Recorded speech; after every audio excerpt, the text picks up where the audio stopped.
बल्कि किसी और डेट में आज़ाद हुआ था। तो हम लोग इंडिपेंडेंस डे 15 अगस्त को क्यों मनाते हैं?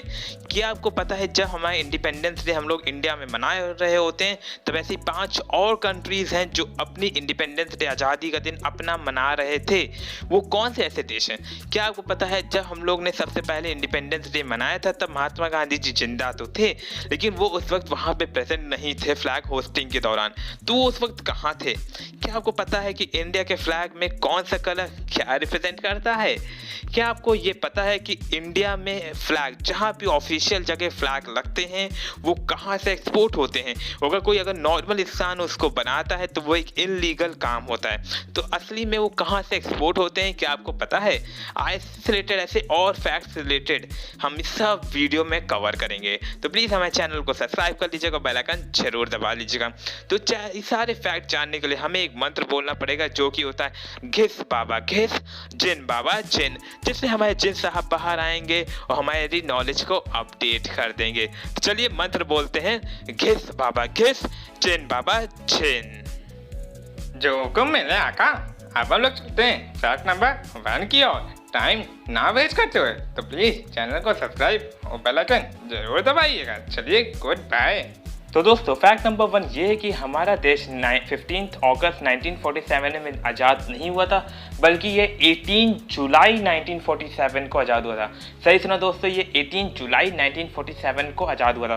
तो हम लोग 15 अगस्त को क्यों मनाते हैं? क्योंकि लॉर्ड माउंटबेटन ने डिक्लेयर किया था कि 15 अगस्त को इंडिया अपना इंडिपेंडेंस डे मनाएगा। उसके पीछे रीज़न ये था कि जापान ने अलायंस को उस दिन सरेंडर किया था ड्यूरिंग वर्ल्ड वॉर सेकेंड की तरफ। इसी वजह से 15 अगस्त को हम लोग इंडिपेंडेंस डे सेलिब्रेट करते हैं। क्या ये सही है या गलत? प्लीज़ कमेंट सेक्शन में जरूर बताइएगा। चलिए अब हम लोग चलते हैं फैक्ट नंबर 2 की ओर। तुम्हारी अब हम लोग चलते हैं फैक्ट नंबर 2 की ओर और देखते हैं फैक्ट नंबर 2 क्या है।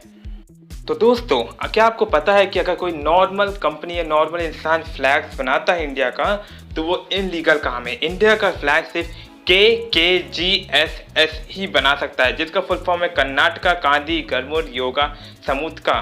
ठीक, ये है और ये 1 करोड़ से ज़्यादा स्टॉक्स प्रोड्यूस करते हैं, 1 करोड़ से ज़्यादा फ्लैग्स साल भर में बनाते हैं। क्या आपको पता है कि जो नेशनल फ्लैग होता है वो सिर्फ खादी या कॉटन का ही बना हो सकता है, जिसका रेशियो 3:2 होता है। चलिए अब हम लोग चलते हैं फैक्ट नंबर 3 की ओर। तुम्हारी अब हम लोग चलते हैं फैक्ट नंबर 3 की ओर, देखते हैं फैक्ट नंबर 3 क्या है।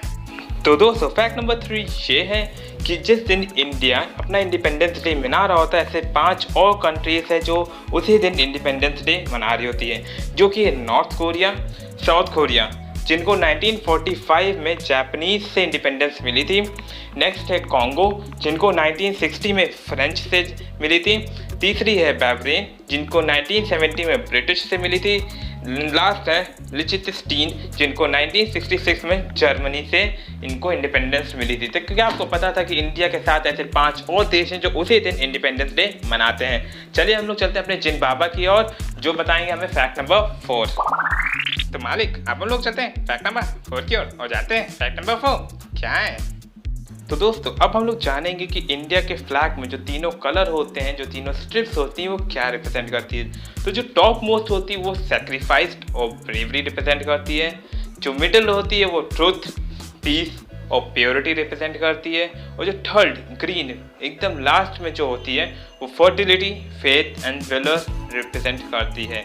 क्या आपको पता था कि 3 कलर क्या रिप्रेजेंट करते हैं? चलिए हम लोग चलते हैं अपने जिन बाबा की ओर और देखते हैं फैक्ट नंबर 5। तो मालिक अब हम लोग चलते हैं फैक्ट नंबर 5 की ओर और जानते हैं फैक्ट नंबर 5 क्या है। तो दोस्तों क्या आपको पता है कि जब महात्मा गांधी सबसे पहले इंडिपेंडेंस डे मनाया गया था तब वो वहाँ प्रेजेंट ही नहीं थे। बताइए, इतनी मेहनत उन्होंने की और वो जब लहराया जा रहा था हम लोग का झंडा तब वो प्रेजेंट ही नहीं थे। तो वो कहाँ थे?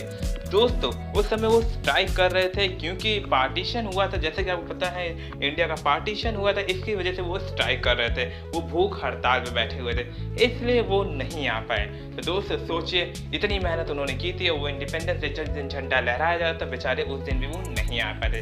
तो प्लीज गांधी जी के लिए 1 लाइक तो बनता है। चलिए हम लोग चलते हैं अपने जिन बाबा की ओर और देखते हैं फैक्ट नंबर 6। तो मालिक अब हम लोग चलते हैं फैक्ट नंबर 6 की ओर और देखते हैं हमारा फैक्ट नंबर 6 क्या है। ये सुन के आपको बेहद खुशी होगी। तो दोस्तों क्या आपको पता है कि इंडिया ने कितने देशों पे आज तक कब्जा किया है? तो दोस्तों इंडिया ने आज तक किसी भी देश पे कब्जा नहीं किया है। हम लोग ऐसे इंसान हैं, हम लोग का देश ऐसा है कि भाई हम किसी के देश पे कब्जा नहीं करते, लेकिन अगर तुमने हमारे देश पे पूरी नज़र डाली तो हमारी इंडियन आर्मी तुमको छोड़ेगी नहीं। तो चलिए हम लोग चलते हैं अपनी जिन बाबा की ओर और जानते हैं फैक्ट नंबर 7। तो मालिक हम लोग चलते हैं फैक्ट नंबर 7 की ओर और जानते हैं कि फैक्ट नंबर 7 क्या है। तो दोस्तों फैक्ट नंबर 7 ये है कि 1947 से लेकर 1950 तक हम लोग के पास अपना कोई नेशनल एंथम था ही नहीं। उसके बाद रविंद्रनाथ टैगोर जिन्होंने 1911 में गायन गाया था, वही हमारा नेशनल एंथम हो गया। तो क्या आपको पता है कि हमारा नेशनल एंथम क्या है? कमेंट सेक्शन में जरूर बताइएगा हमारा नेशनल एंथम क्या है। चलिए हम चलते हैं अपने जिन बाबा की ओर और देखते हैं फैक्ट नंबर 8। तो मालिक अब लोग चलते हैं फैक्ट नंबर 8 की ओर और जानते हैं फैक्ट नंबर 8 क्या है। तो दोस्तों फैक्ट नंबर 9 ये है कि आज 15 अगस्त का दिन है और आज ही के दिन आपने हमारे चैनल को सब्सक्राइब कर लिया तो बेल आइकन जरूर दबा देता, जिसकी वजह से आने वाले कुछ सालों में आपकी नॉलेज बहुत ज़्यादा अपडेट हो जाएगी। चलिए हम चलते हैं अपने जिन बाबा की ओर और जानते हैं फैक्ट नंबर 10। तो मालिक अब फैक्ट नंबर 10 आपको बताना होगा। क्या आपको पता है कोई ऐसा फैक्ट जो इस वीडियो में ना बताया गया हो? तो प्लीज़ कमेंट सेक्शन में ज़रूर बताइएगा, जिससे हमारे और भी व्यूअर्स को उस फैक्ट के बारे में पता चले। चलिए अब मिलते हैं नेक्स्ट वीडियो में। Good bye.